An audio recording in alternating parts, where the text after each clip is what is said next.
आज हम आपको बताएंगे देश से लेकर विदेश तक की वेकेशन प्लानिंग कैसे करें और साथ ही होंगे कुछ last minute smart planning tips भी। हमारे साथ इस चर्चा में शामिल हो चुके हैं वाइज इन्वेस्ट के सीईओ हेमंत रुस्तगी और mutual fund expert Vishwajeet Parashar. Hemant ji और विश्वजीत जी दोनों का बहुत स्वागत है मनी गुरु के आज के इस खास कार्यक्रम में। और बहुत इंपॉर्टेंट हो जाता है वेकेशन प्लानिंग के बारे में बात करना, क्योंकि ये ना सिर्फ एक घूमना फिरना एक रिक्रिएशन है, बल्कि एक गोल भी है, एक निवेश का गोल भी है जिसको कई लोग सेट करते हैं अपने लिए।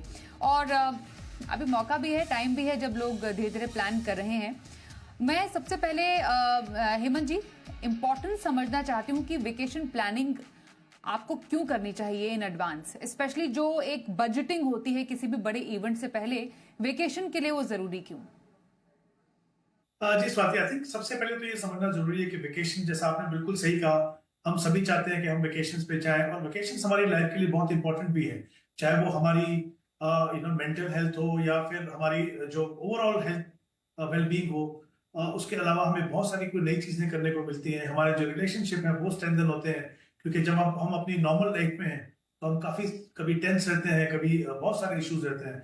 जब हम वेकेशन पे जाते हैं तो ऑब्वियसली हम बिल्कुल ईज हैं, हमें बहुत कुछ नया देखने को मिलता है, हमारा जो होराइजन है वो ब्रॉडन होता है। तो हम सभी के लिए आई थिंक वेकेशंस बहुत इंपॉर्टेंट है। और प्लानिंग करना तो इसलिए इंपॉर्टेंट है, देखिए स्वाति, के जो जो कॉस्ट है ओवरऑल वेकेशंस की वो काफी बढ़ गई है। तो मुझे लगता है कि उसके लिए प्लान करना बहुत ही इंपॉर्टेंट है, चाहे वो आपका डोमेस्टिक ट्रैवल हो, चाहे आपका फॉरेन ट्रैवल हो। और मेरा ये मानना है कि बजाय इसके कि आप हर छुट्टियों जाने के पहले आप स्ट्रगल करें कि हम ये पैसे कहाँ से जुटाएं, हम कहाँ पे जाएं, अगर आप उसको अपनी ओवरऑल इन्वेस्टमेंट प्लान का हिस्सा बना दें तो ये आपका गोल बन जाएगा। तो मान लीजिए, जैसे अगर आप ऐसा भी प्लान कर सकते हैं कि हम साल में एक ट्रिप हम डोमेस्टिक लगाएंगे, तो वो एकदम शॉर्ट टर्म हो गया। 2 या 3 साल में हम एक बार फॉरेन ट्रिप में जाएंगे, तो वो हमारा थोड़ा सा लॉन्गर टर्म हो गया। तो हमें इसको कॉर्पस एक्यूमुलेट करने के लिए हमें उसको इतना समय मिलेगा।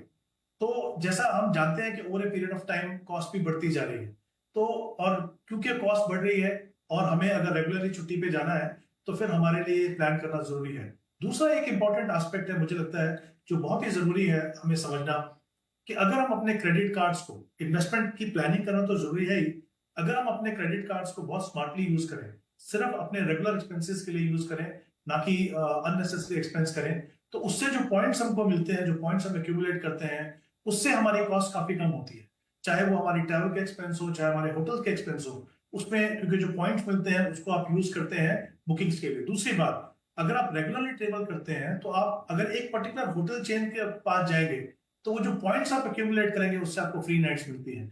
तो एक तरफ तो आपको इसे अपनी ओवरऑल इन्वेस्टमेंट प्लानिंग का हिस्सा बनाना है, ताकि आप एक पैसा रकम इकट्ठी कर सको।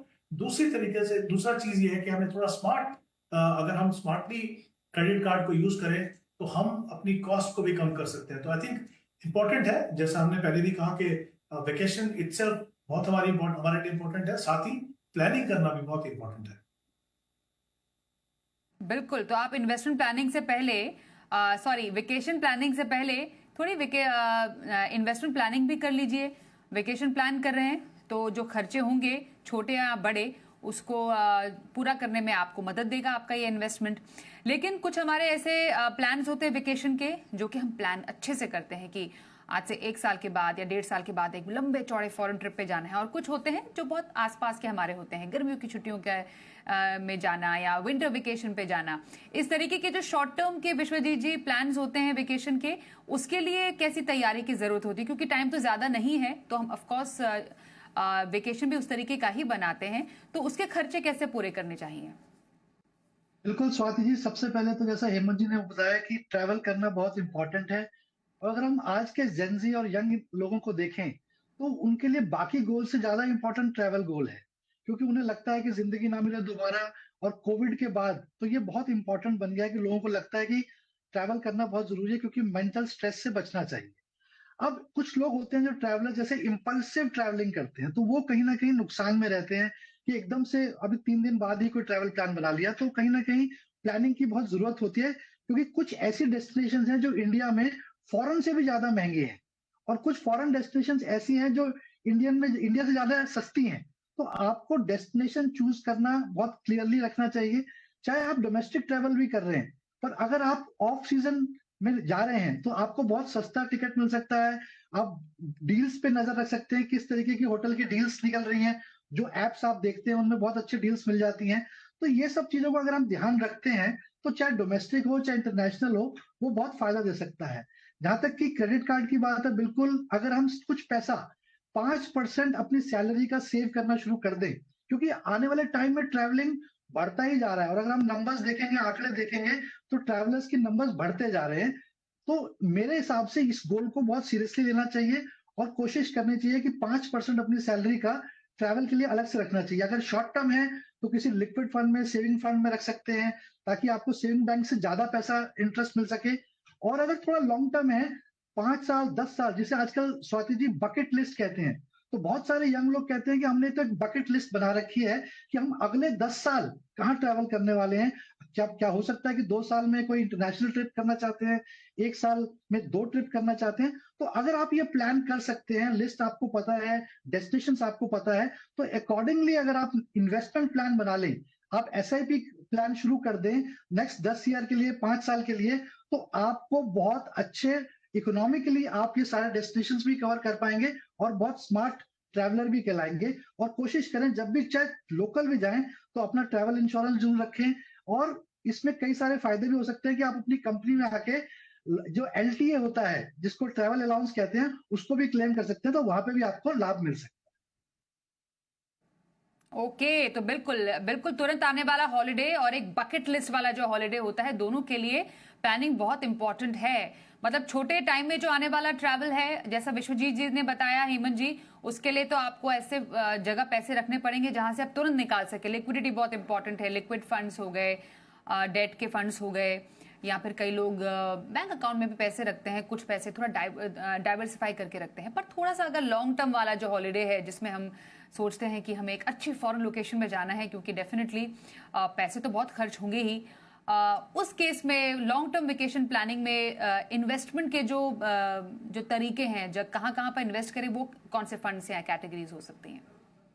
जी स्वाति, आई थिंक दोनों के दोनों बहुत इंपॉर्टेंट हैं। चाहे आपको एक ऐसा ऐसा ट्रैवल करना हो, जैसे हमने पहले भी बात की कि अगर मान लीजिए हम ऐसा प्लान करते हैं कि हम हर साल विद इन इंडिया एक ट्रिप करेंगे, और फॉरेन ट्रिप करने के लिए, क्योंकि फॉरेन में जाने के लिए आपको समय भी थोड़ा ज्यादा चाहिए होता है, और आप ये चाहते हो कि एक बार जब आप बाहर जा रहे हो तो फिर आप कुछ कंट्रीज को आप कवर करो, तो उसमें एक्सपेंस भी ज्यादा होता है, समय भी ज्यादा लगता है। तो वो एक over a period of time आप करते हैं, मे बी 2 साल में, मे बी 3 साल में, डिपेंडिंग ऑन आप कितना समय निकाल पाते हो, आप कितना पैसा उसके लिए एलोकेट कर पाते हो। तो वो एक थोड़ा सा उसमें आपको समय मिलता है उसको बनाने के लिए। तो जाहिर सी बात है कि जब हम विद इन 1 ईयर हमको पैसा चाहिए, तो वहां पे आपको कोई वॉलेटिलिटी नहीं चाहिए, आप रिटर्न को नहीं देख रहे हो, आप सेफ्टी को देख रहे हो, और आप साथ में ये भी देख रहे हो कि वो पैसा जब मुझे चाहिए बहुत आसानी से मुझे मिल जाए। तो ऑब्वियसली वहां पे लिक्विड फंड एक बड़ी अच्छी ऑप्शन है। बट जहां पे मुझे 2-3 साल का समय है, तो फिर मुझे लगता है कि कुछ हाइब्रिड फंड ऐसे हैं जहां पे मैं थोड़ा सा अपना जो कॉर्पस बना रहा हूँ उसमें मदद मिलेगी मुझे अच्छे रिटर्न से, और साथ ही वॉलेटिलिटी भी बहुत ज्यादा नहीं है। तो वो डिपेंड करता है आपका टाइम होराइजन कितना है। तो आप जैसे इक्विटी सेविंग है, जहां पे रेस्ट्रिक्टेड एक्सपोजर है इक्विटी के अंदर, वो आप देख सकते हैं। अगर आपको पूरा बिल्कुल डेट नहीं चाहिए तो आप शॉर्ट टर्म डेट देख सकते हो, या फिर आप अगर 3 साल का समय है तो फिर मे भी थोड़ा आप एक एलोकेशन जो है मिक्स कर सकते हैं आप इक्विटी सेविंग और बैलेंस एडवांटेज में। तो ये इस तरह का पोर्टफोलियो बनाने से फायदा ये है कि कहीं ना कहीं जो आप कॉर्पस एक्यूमुलेट करना चाहते हो उसमें वो कंट्रीब्यूट भी करेगा। अब क्योंकि चाहे थोड़ा सा भी एलोकेशन इक्विटी में हो, वहां पे वॉलेटिलिटी जाहिर सी बात है होने वाली है।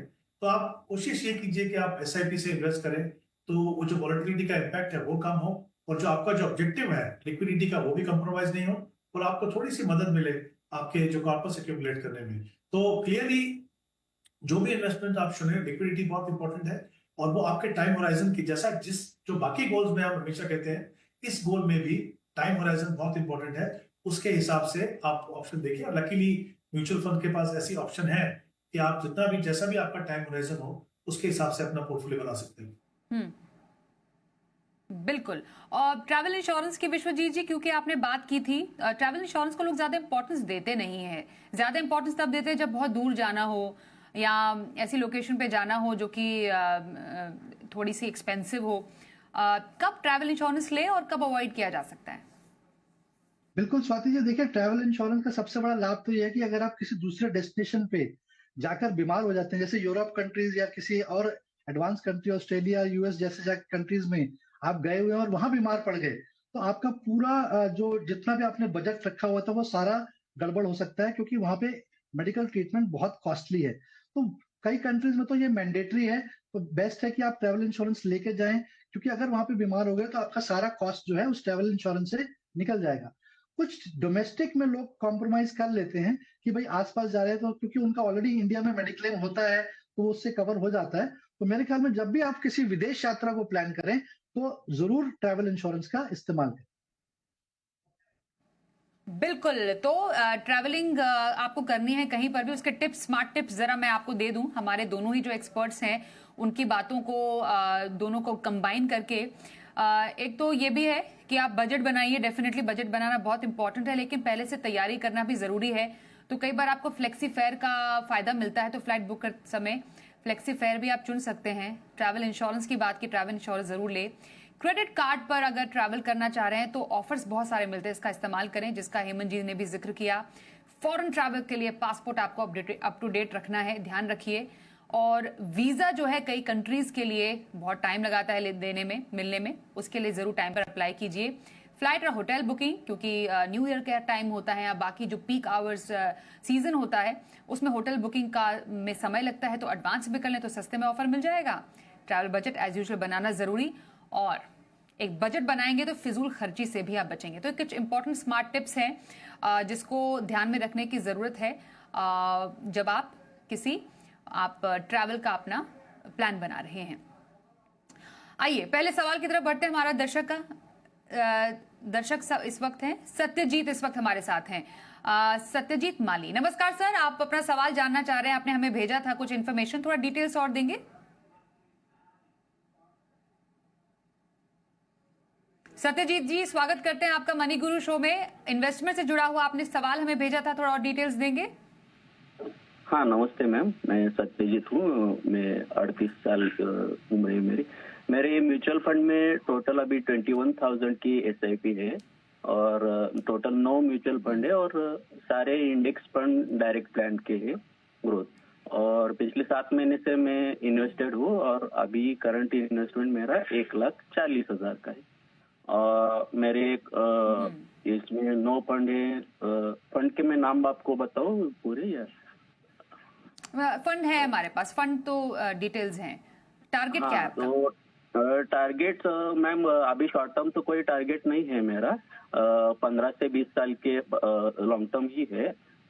बच्चों की हायर एजुकेशन और मैरिज के हिसाब से 4 से 5 करोड़ का मेरा 20 साल में टारगेट है, और 10% से स्टेप अप एनुअली कर सकता हूँ मैं। इसके अलावा मेरा कोई पर्टिकुलर रीजन सत्यजीत जी, आपने पूरा पैसिव जो पोर्टफोलियो बनाया है, खास वजह उसकी? इंडेक्स फंड का जो पोर्टफोलियो बनाया उसकी खास वजह? हाँ, पैसिव इन्वेस्टमेंट पहले भी मैंने इसके पहले भी एक्टिव फंड्स में थे। अभी एक जो मैंने घर के हिसाब से किया था वो तो मेरा गोल पूरा हो गया। पहले मेरा 8-10 लाख इन्वेस्टमेंट था। ओके। तो अभी ये थोड़ा सा पैसिव फंड्स और इंडेक्स फंड्स का इसलिए पिछले 1-2 साल में जब से बढ़े हैं ना, तो ये स्ट्रेटेजी फॉलो करके देखते हैं, ऐसा एक मैंने सोचा, इस हिसाब से मैंने ये प्लान बनाया है। तो यही बराबर है कि वही मुझको कंफर्म कर दो। इसमें मैं अभी 7 महीने से इन्वेस्ट हूँ। पहले का मेरा घर के लिए मैंने विड्रॉ कर लिया है, मेरे 8-9 लाख था मेरा यूज। और इसके अलावा मेरा NPS वगैरह सैलरी से जाता है, LIC का वगैरह, endowment plan, ULIP plan, Sukanya Samriddhi, PPF, LIC और यूलिप भी आपने किया है। ऑल राइट, डिटेल्स मैं अब आपने एक्सपर्ट से जान लेती हूँ। बिल्कुल हेमंत जी, सर इनके पोर्टफोलियो पर नजर डालिए। ये समझना जरूरी था कि पूरा पैसिव पोर्टफोलियो बनाने के पीछे वजह क्या है, जिस इन्होंने बता भी दिया। अब बताइए सर, कैसा लग रहा है इनका पोर्टफोलियो? जी Swati, I think 2-3 important aspect है। एक तो जैसे आपने बिल्कुल सही कहा और उनसे डिस्कस भी किया आपने कि पूरा का पूरा जो पोर्टफोलियो है वो इंडेक्स फंड्स का है, और विद इन दैट ऑल्सो हम देख रहे हैं कि फंड ऑफ फंड्स भी हैं और साथ में जो स्मार्ट बीटा फंड्स है वो भी है यहाँ पे, तो उसके ऊपर हम थोड़ा सा आगे जाके बात करते हैं। उससे पहले देख लेते हैं कि इनका जो टारगेट है वो पूरा होने के कितने चांसेस हैं। तो इनकी जो करंट एसआईपी है वो 21,000 की है, और ये कमिटेड है कि वो हर साल 10% से अपनी एसआईपी को बढ़ाएंगे। 15 से 20 साल का इन्होंने समय कहा है। अगर मैं वो 20 साल का समय मान के चलूं और ये अपना प्रोसेस अगर कंटिन्यू करें, जो इनका जो डिफाइंड टाइम होराइजन है, तो करीब करीब 4 करोड़ का कॉर्पस को बना पाएंगे। अब इन्होंने कहा कि इनका जो टारगेट है वो 4 से 5 करोड़ का है, तो वहां पे भी अगर मैं अपर लिमिट लेके चलूं 5 करोड़ की, तो इसके अलावा उनकी जो बाकी इन्वेस्टमेंट है, सुकन्या समृद्धि की इन्वेस्टमेंट है, एनपीएस की है, पीपीएफ और दूसरी जो इन्वेस्टमेंट है वो भी इनके कॉर्पस में कहीं ना कहीं कंट्रीब्यूट करेगी। तो मुझे लगता है कि काफी लंबा समय है इनके पास, और तो ये अपने जो टारगेट तक पहुंच जाएंगे। आई थिंक वो तो हो जाएगा। अब मैं पोर्टफोलियो के ऊपर आऊं, तो ये बात सही है बिल्कुल कि जो पैसिव फंड्स हैं वो आपके पोर्टफोलियो में एक इंपॉर्टेंट रोल प्ले कर सकते हैं, बट ऐसे बहुत सारे एग्जांपल्स हैं और ऐसे बहुत सारी अपॉर्चुनिटीज हैं फंड मैनेजर के लिए, जहां पे जो एक्टिवली मैनेज फंड है वो आपको मार्केट बीट करके आपको बेहतर रिटर्न दे सकते हैं। तो मुझे लगता है कि आइडियली स्पीकिंग एक कॉम्बिनेशन होना चाहिए इंडेक्स फंड्स का और जो एक्टिवली मैनेज फंड है, तो आप डेफिनेटली मुझे लगता है वो एक बेटर ऑप्शन है। तो जो एग्जिस्टिंग फंड्स हैं उनमें से दो, जैसे एक नैस्डैक फंड है उनके पास, ऑब्वियसली कुछ पैसा जो है वो आपका इंटरनेशनल मार्केट में हो, from geographical diversification point of view से वो अच्छा है। फिर इनके पास एक निफ्टी 500 फंड है इक्वल वेट, जिसमें वो 5,000 इन्वेस्ट कर रहे हैं, वो रख सकते हैं। बाकी जो पैसा है 14,000 के करीब, मुझे लगता है उसमें इनको एक्टिवली मैनेज फंड को कंसिडर करना चाहिए। मैं कुछ सजेशन दे रहा हूँ, ये कंसिडर कर सकते हैं उसको। मोतीलाल ओसवाल मिड कैप, इनके पास एक मिड कैप इंडेक्स फंड है और एक माइक्रो कैप है। तो अगर आप मिड कैप इंडेक्स को देखें तो इस फंड ने, मोतीलाल ओसवाल जो mid cap fund actively manage fund, consistently benchmark को बीट किया है। तो मुझे लगता है मोतीलाल ओसवाल में 4,000 कर सकते हैं आप। और बंधन कोर जो लार्ज एंड मिड में है, अगेन कंसिस्टेंटली बहुत अच्छा परफॉर्म किया है, वहां पे 5,000। और एक मल्टी कैप फंड चाहिए आपको, ताकि जो तीनों सेगमेंट के अंदर आपका जो एक्सपोजर वो बना रहे, जो कोटक मल्टी कैप। 14,000 जो इन्वेस्टमेंट है वो एक्टिवली मैनेज फंड में, और 7,000 एक इंटरनेशनल फंड और एक फंड ऑफ जो इंडेक्स फंड है। ये कॉम्बिनेशन मुझे लगता है थोड़ा बेहतर हो सकता है। तो इंडेक्स फंड हो सकता है आपके पोर्टफोलियो में, बट जैसे मैंने कहा कि एक कॉम्बिनेशन रखेंगे तो मुझे लगता है लॉन्ग टर्म में वो बेहतर है। बिल्कुल, एक डाइवर्सिफिकेशन इन टर्म्स ऑफ जो type of style of investing है उसमें भी रखिए। इंडेक्स के साथ साथ कुछ एक्टिव फंड्स जो हैं वो भी शामिल करने की आपके लिए सलाह है। बहुत शुभकामनाएं सत्यजीत जी आपके गोल्स के लिए। ब्रेक के लिए रुकते हैं, ब्रेक के बाद कुछ और कॉलर्स हैं हमारे साथ, उनसे भी करेंगे बात।